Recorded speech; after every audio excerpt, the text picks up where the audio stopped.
And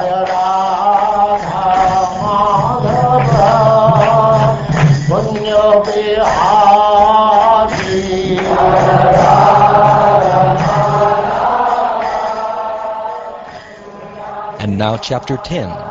Lord Shiva and Uma glorify Markandeya Rishi.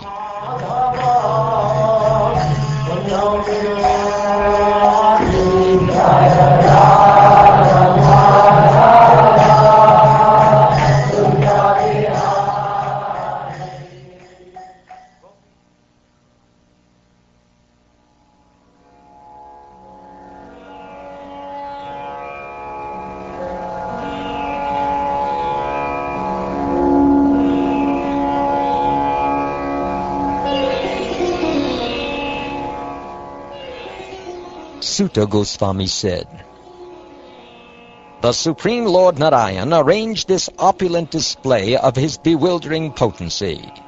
Markandeya Rishi, having experienced it, took shelter of the Lord. Sri Markandeya said, O Lord Hari, I take shelter of the soles of your lotus feet, which bestow fearlessness upon all who surrender to them. Even the great demigods are bewildered by your illusory energy, which appears to them in the guise of knowledge.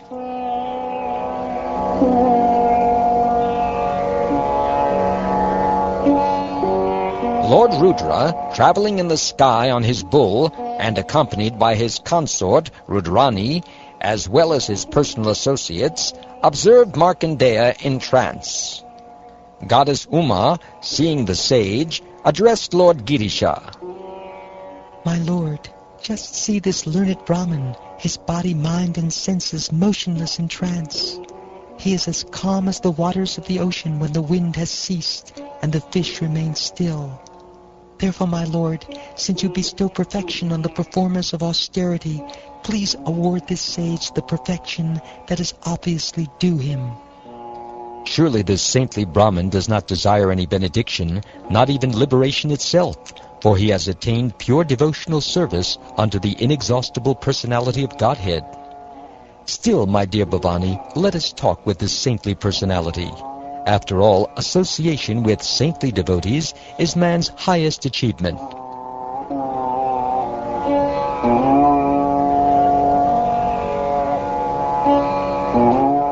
Having spoken thus, Lord Shankara, the shelter of pure souls, master of all spiritual sciences, and controller of all embodied living beings, approached the sage. Because Markandeya's material mind had stopped functioning, the sage failed to notice that Lord Shiva and his wife, the controllers of the universe, had personally come to see him. Markandeya was so absorbed in meditation that he was unaware of either himself or the external world. Understanding the situation very well, the powerful Lord Shiva employed his mystic power to enter within the sky of Markandeya's heart, just as the wind passes through an opening. Sri Markandeya saw Lord Shiva suddenly appear within his heart. Lord Shiva's golden hair resembled lightning, and he had 3 eyes, 10 arms, and a tall body that shone like the rising sun. He wore a tiger skin, and he carried a trident, a bow, arrows, a sword, and a shield, along with prayer beads, a damaru drum, a skull, and an axe. Astonished, the sage came out of his trance and thought, "Who is this, and where has he come from?" Opening his eyes, the sage saw Lord Rudra, the spiritual master of the 3 worlds, together with Uma and Rudra's followers. Markandeya then offered his respectful obeisances by bowing his head.